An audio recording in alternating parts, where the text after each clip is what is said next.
5월 25일 오늘의 말씀은 사무엘상 12장 1절에서 13절입니다. 사무엘이 온 이스라엘에게 이르되 보라, 너희가 내게 한 말을 내가 다 듣고 너희 위에 왕을 세웠더니 이제 왕이 너희 앞에 출입하느니라. 보라, 나는 늙어 머리가 희어졌고 내 아들들도 너희와 함께 있느니라.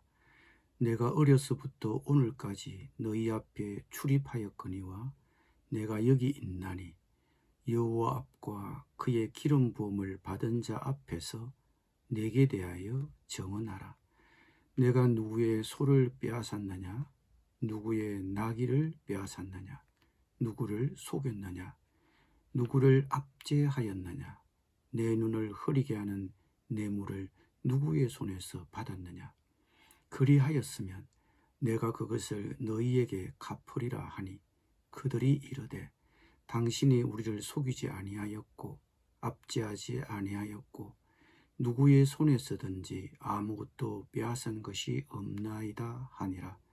사무엘이 백성에게 이르되 너희가 내 손에서 아무것도 찾아낸 것이 없음을 여호와께서 너희에게 대하여 정언하시며 그의 기름 부음을 받은 자도 오늘 정언하느니라 하니 그들이 이르되 그가 정언하시나이다 하니라.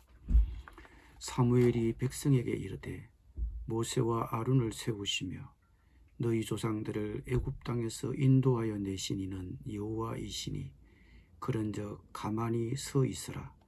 여호와께서 너희와 너희 조상들에게 행하신 모든 공의로운 일에 대하여 내가 여호와 앞에서 너희와 담론하리라. 야곱이 애굽에 들어간 후 너희 조상들이 여호와께 부르짖음에 여호와께서 모세와 아론을 보내사 그 두 사람으로 너희 조상들을 애굽에서 인도해 내어 이곳에 살게 하셨으나 그들이 그들의 하나님 여호와를 잊은지라 여호와께서 그들을 하술 군사령관 시스라의 손과 블레셋 사람들의 손과 모압 왕의 손에 넘기셨더니 그들이 저희를 치매 백성이 여호와께 부르짖어 이르되 우리가 여호와를 버리고 바알들과 아스타롯을 섬김으로 범죄하였나이다. 그러하오나 이제 우리를 원수들의 손에서 건져내소서. 그리하시면 우리가 주를 섬기겠나이다 하매 여호와께서 여룹바알과 베단과 입다와 나 사무엘을 보내사 너희를 너희 사방 원수의 손에서 건져내사 너희에게 안전하게 살게 하셨거늘 너희가 암몬 자손의 왕 나하스가 너희를 치러 옴을 보고 너희의 하나님 여호와께서는 너희의 왕이 되심에도 불구하고 너희가 내게 이르기를 아니라 우리를 다스릴 왕이 있어야 하겠다 하였도다.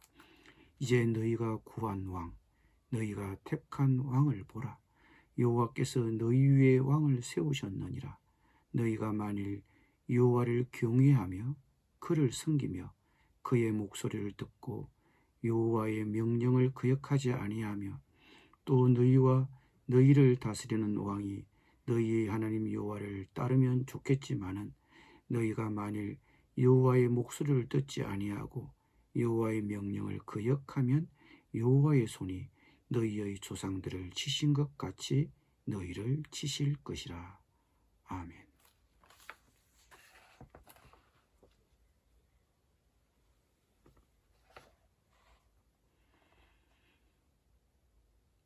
암몬과의 전쟁의 승리를 통해서 사울의 지도력은 부각되고 이제 바야흐로 이스라엘은 왕이 이끄는 나라가 되었습니다.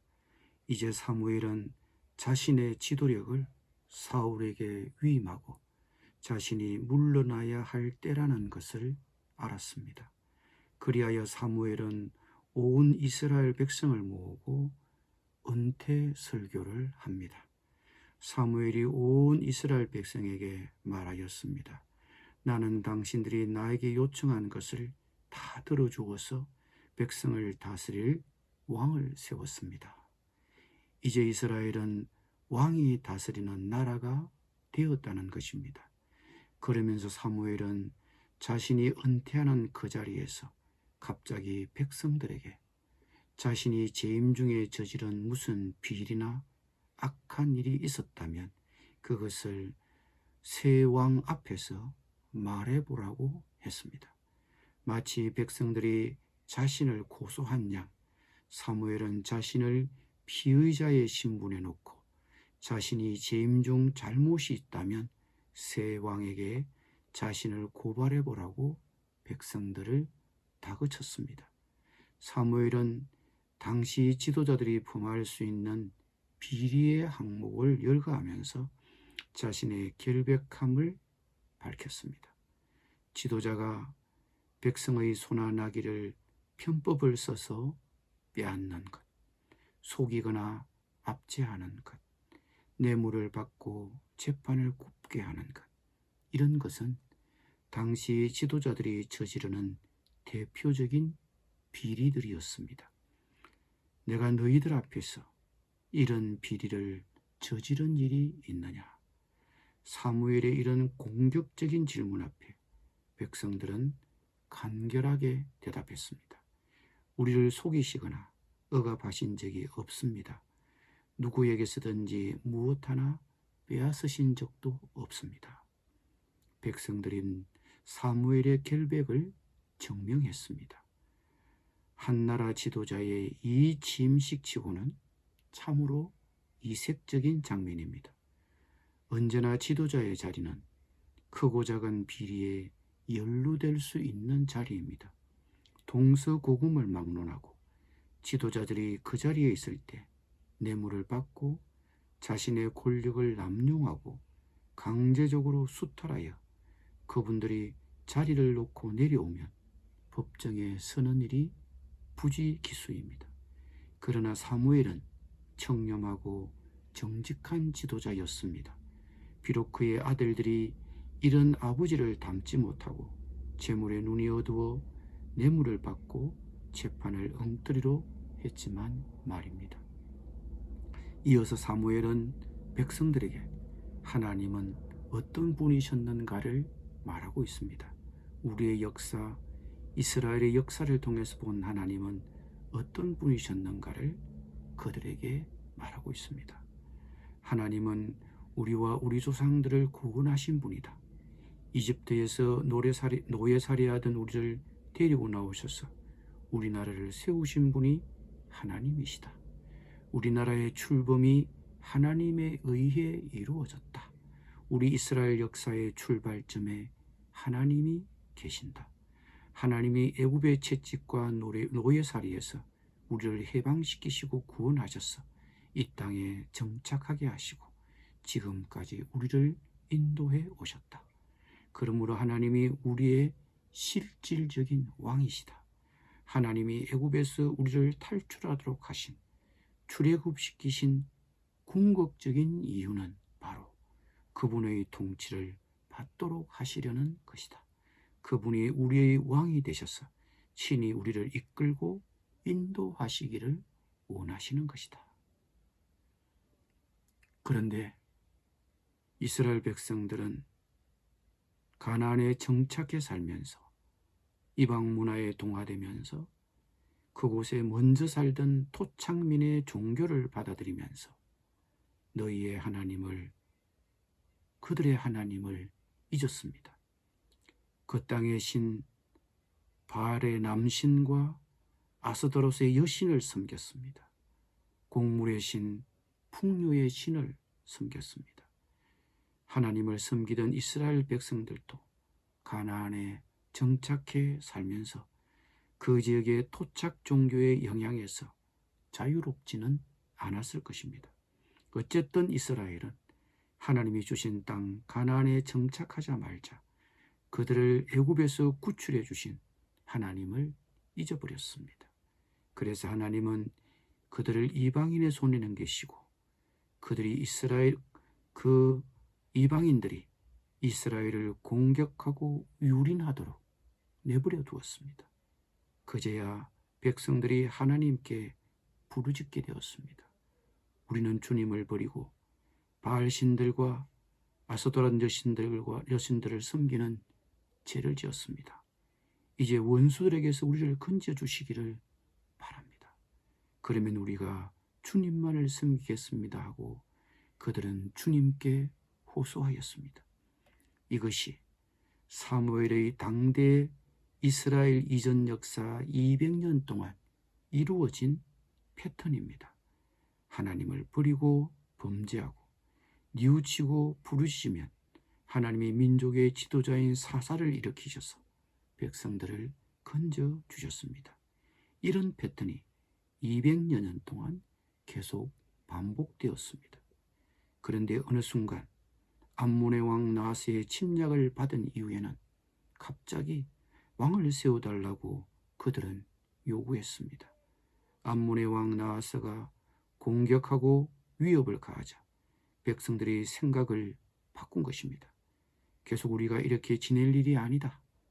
우리도 다른 나라처럼 전쟁에 능한 지도자, 왕을 세워서 대비를 하자. 이렇게 생각을 한 것입니다. 이것은 아마도 늙은 사무엘을 계속 바라보고 있을 수도 없고 이방의 위협에 효과적으로 대처하지 못하는 상황에서 나온 그들의 선택이었을 것입니다. 그렇지만 사무엘과 하나님이 이것을 바라보는 관점은 달랐습니다. 너희들이 인간왕을 세워달라고 할 때는 나 하나님이 못 믿어서 그러는 것이다.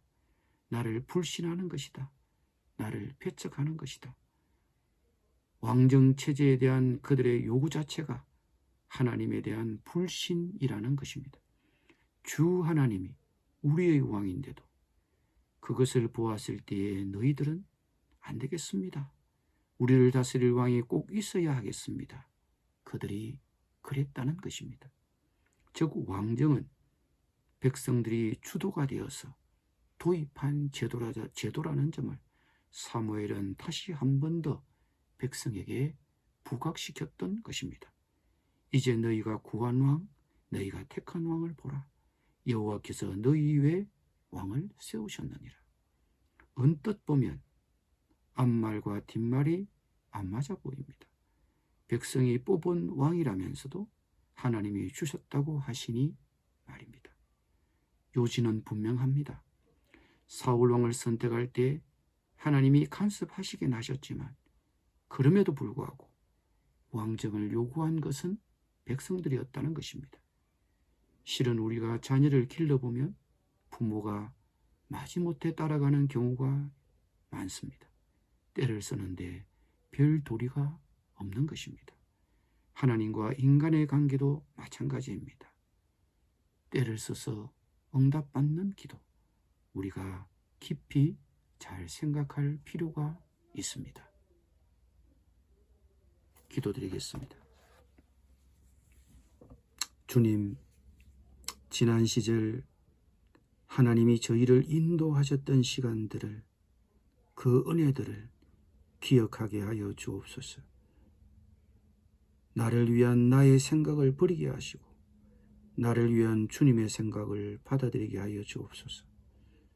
하나님이 기꺼이 응답하지 않으실 때 때를 쓰는 기도를 포기하게 하시고 나를 위한 주님의 뜻이 무엇인지 잘 듣고 묵상하게 하여 주옵소서.